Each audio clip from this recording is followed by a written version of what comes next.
Coming up on today's video, we'll be talking about some non-reserve list cards that have some surprising value.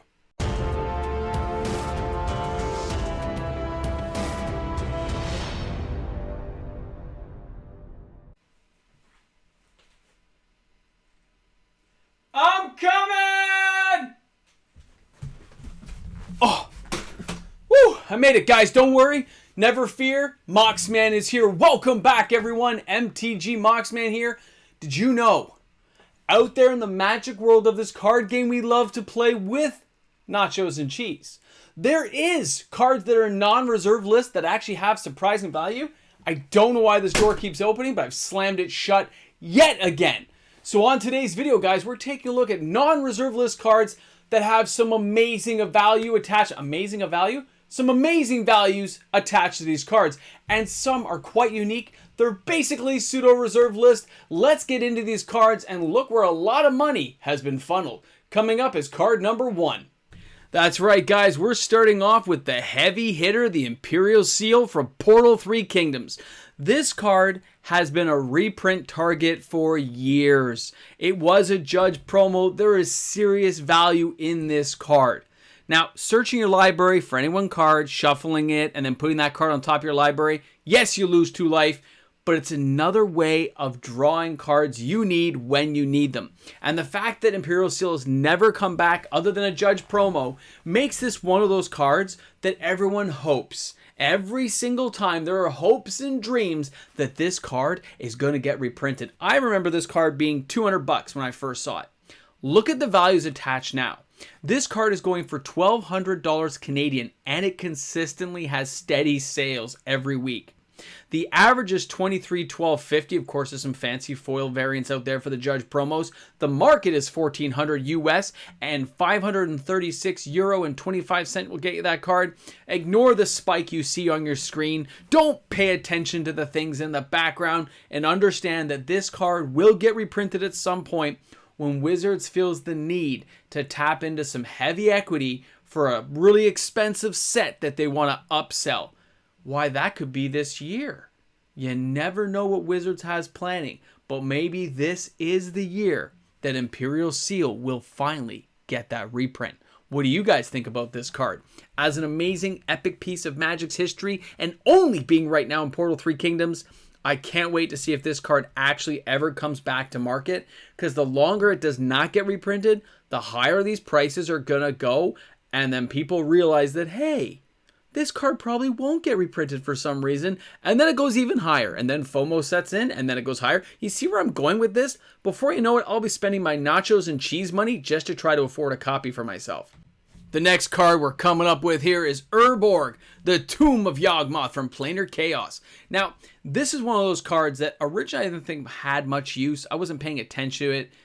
10 years ago, I didn't care. But you look at this now and realize this could be dual land replacements. If you made a full play set of each type, it could be a lot of fun. Now, an original OG copy is going to cost you about $40 Canadian. The average is $31.99 US. The market is $32.39. A foil will run you $224.47 US, and €13 and 82 cents get you that card. This is one of those cards that I underestimated. It's a card I didn't pay enough attention to. And now it definitely has my attention, and I'm keeping my eye on it because there have been a high volume of sales in the last 120 days of certain people buying up multiple copies. And it's not 1 or 2 or a play set of 4. It's a lot. And they don't seem to care what edition they're buying from, because this card has been reprinted. So pay close attention to things like this. Commander cards like this don't come around every day. Wizards will use this as a reprint equity, but they use it sparingly. So this card doesn't come up all the time, but it's an amazing card to have. So yeah, I'm just letting you know the OG version is probably the way to go. It costs you a very minimal extra to get an original version of this from Planar Chaos. So you might as well go for the good guy back in the day in case the value really climbs on OG originals at some point. Now, Chalice of the Void, another card with strong sales and multiple reprints. Now, this is a mirrored in original I'm showing you guys on the screen today. It's $75 Canadian. Again, multiple daily sales. The average is $71.75. The market is $71.21. A foil will run you $141.40, and €43.26 get you that card. This card goes down basically anytime there's a major reprint of it. It does drop in value, but it continues to climb back up because they don't just drop it as an easy card to grab. It is hard to get inside the packages. It retains its value, and it has uses in multiple decks. Chalice of the Void is a card that people always want to have. For that reason, the value continues to stay high. I can respect that in a card like this. Mirrodin Original is, again, I'm showing OG Originals for a reason. They're just so close in price, you might as well get an original version of it. Now, our next card up is going to be Underground River. Now, it's surprising to see where these cards have gone. Now, we used to call these pain lands back in the day because they did 1 point of damage every time you tapped it for that mana. So if you needed blue, you needed black, whatever version you had of these type of land base, you realized it really started hurting pretty fast. Now, the cool thing is they have gone up in value. These can be used in Commander, and they can be used as a substitute until you can get better lands into a deck. Now, as an Ice Age original, you're looking at $25 Canadian for a near mint. The sales are actually steady on cards like this. I'm surprised myself. Don't get me wrong, but the sales listings don't lie. The sales figures don't lie. This is the truth of this card. It is selling. Copies are moving and people are using it. The average is $14.49 US. The market is $16.23.26 and it is €12.69 in Canada though. The cheapest copy I could find was $25, which is really not that cheap. But cards like this in original format, I can see a value coming there, and as non-reserve list cards, these can be reprinted every once in a while. Wizards does bring these things back around, but look at the available mana it can give you. Gives you colorless if you want to have colorless, but it also gives you the mana you need at the right time for that 1 point of damage, and sometimes it is totally worth it with today's decks in Commander. Now, if we're taking a look here at the Undead Warchief, I want to make a point to you guys right now. It seems like there's a lot of people buying zombie cards right now. Zombies and slivers feature quite highly in today's video due to the phenomenal sales going across of people buying these cards. The figures don't lie. They're all over the place saying buy, buy, buy, and these are the cards people are buying. Now, an Undead Warchief from Scourge is going to run you $15 Canadian for a near mint copy. The average is $19.22. The market is $17.16 US. A foil will run you about $37 US and €2.78 get you that card because there are different reprints of this card available to people. But the OG original, you're going to be paying a bit more, but I really think it holds value. You might as well just go for it because it doesn't cost a significant amount of money more to buy an original versus buying one of the reprint copies. Guys, Undead Warchief really does give those bonuses where you want them to be. And everyone loves a zombie deck, right? It's Halloween time, guys. Of course we want to have a zombie deck flowing around. Way to go, Undead Warchief. You can be the chief anytime. Now, of course, we're following that up right away with Lord of the Undead from Planeshift. This is, again, an OG original. You're looking at $21 Canadian for a moderately played. The strong sales just keep leading the way on cards like this. People are going for tribal decks. They like the idea of it. They like their elves. They like their zombies. They like everything except for thralls, apparently, because thralls just aren't getting that kind of bite they deserve. But you're seeing a lot of slivers go as well. Now, the average price is $26.80 US. The market is $18.40. A foil will run you $108 and €8.34 get you that card. Again, another type of card that has been reprinted, but you got to give props to it. It keeps bouncing back as copies are bought up by people, as they build those tribal decks. These aren't decks people tend to sell. So because people hold on to these cards, they just don't come back to market, which means Wizards does have to keep reprinting cards like this. I'm sure there are tons out there, but they just don't find their way back into the market to be bought by new players. Now, again, look what we're talking about. First Sliver. I know, Modern Horizons.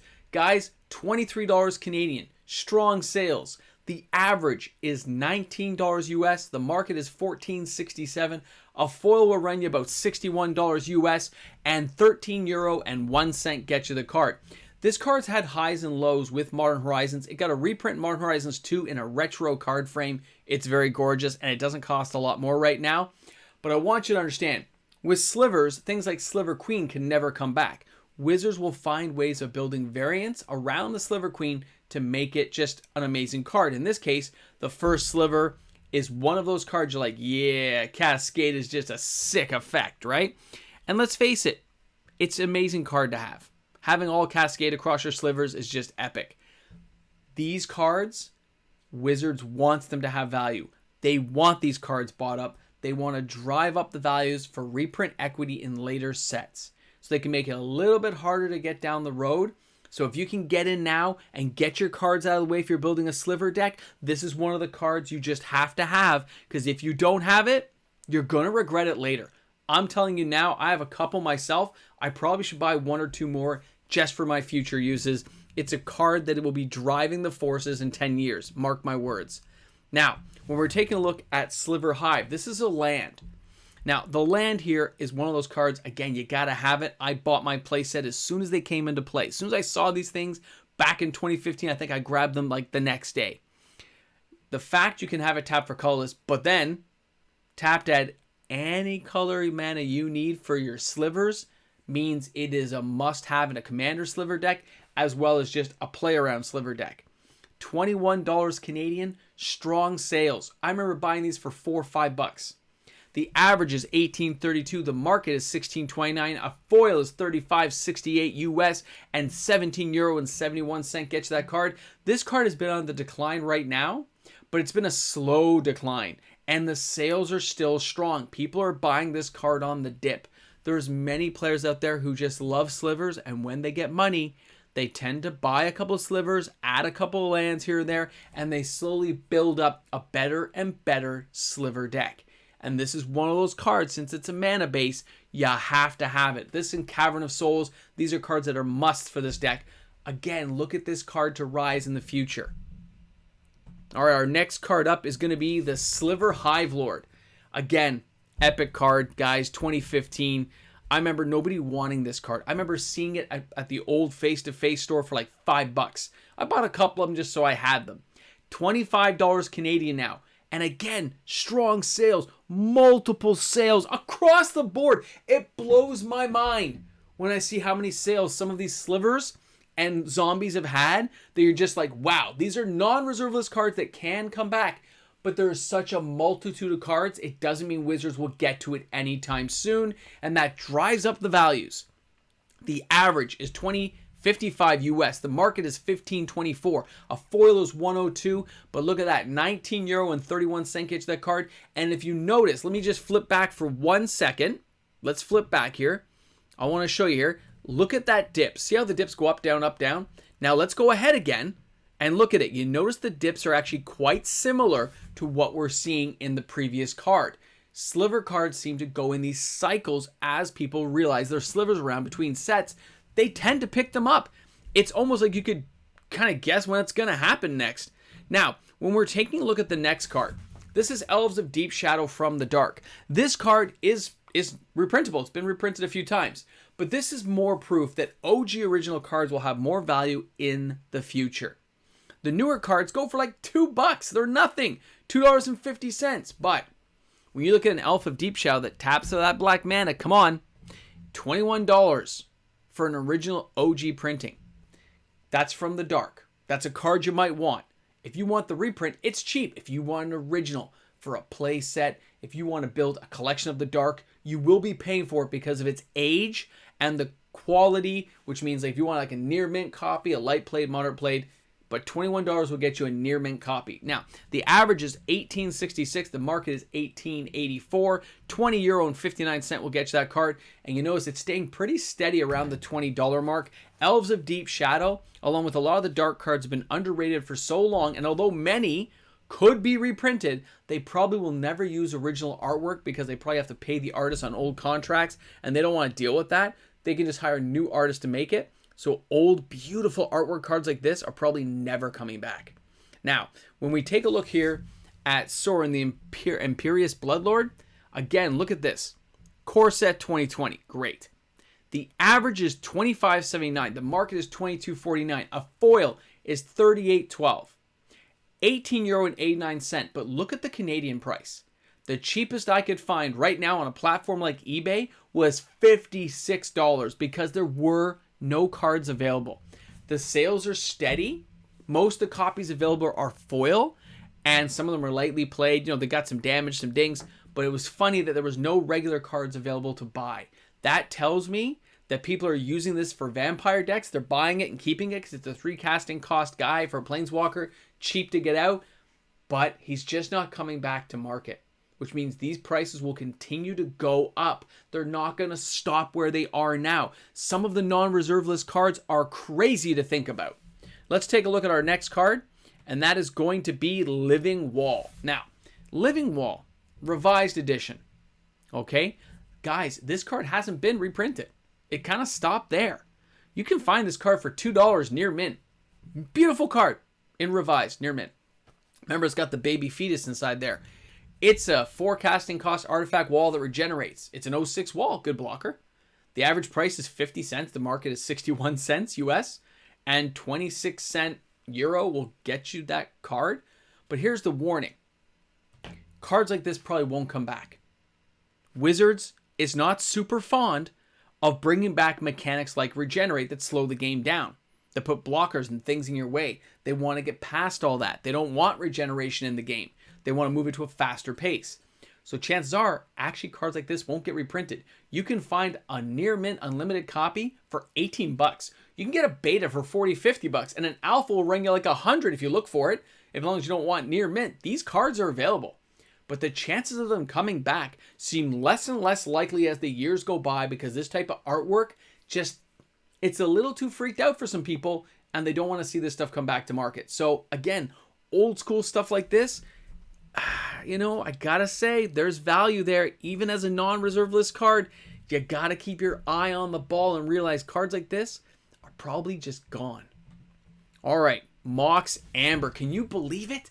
Mox Amber, one of my all-time favorites, as you guys know, because it's one of my favorite cards of the channel. This card goes for $44 Canadian. It has very strong sales. The foils are even pricier. Foils are over $100 plus per foil now. Again, this is before all the big flashiness of the world, where they had tons of different versions of stuff, guys. Mox Amber will come up for a reprint. It's becoming more and more apparent to me, even though I have thousands of copies, it's going to come back. Now, the average is $37.30 US. The market is $31.26. A foil here says $86.18, which puts it just over 100 bucks Canadian, and €24.97 gets that price. You can see it kind of fluctuates.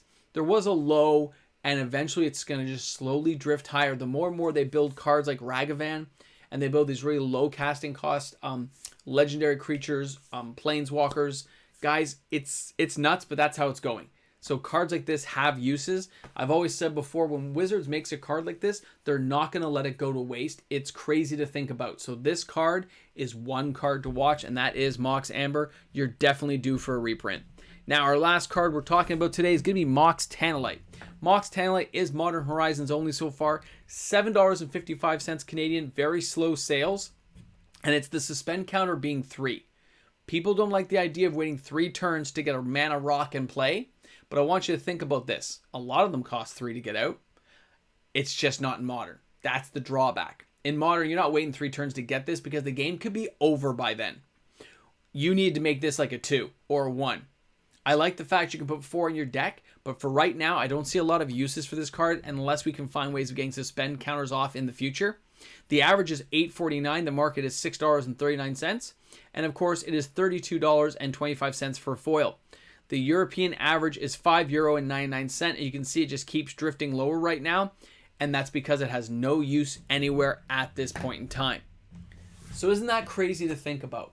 All these cards I've showed you are all non-reserve list, but they are still worth as much as many reserve list cards are because they're being used in so many decks, especially when you look at the zombies and we take a look at the slivers. They're everywhere.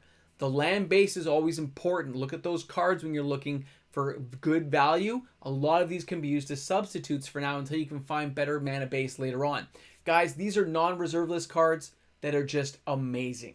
So I hope you brought a friend to Magic. I hope you hung out here right till the end of the video and you gave me a swallow your soul. That's right, swallow your soul into the comments section to let me know you made it that far, because that will impress me. Alright guys, thanks a lot for tuning in. If you're new to the channel, maybe think about smashing that subscribe button. It's a suggestion. It's not like I've got puppet strings controlling you, but maybe you want to hit that subscribe button and see what happens when we get to the 10K party. Who knows? Maybe. Guys, thanks a lot for tuning in. You all rock. Have an awesome day. And if you don't have an awesome day, let me know. I will try to do something to make your day better. Have a great one, guys.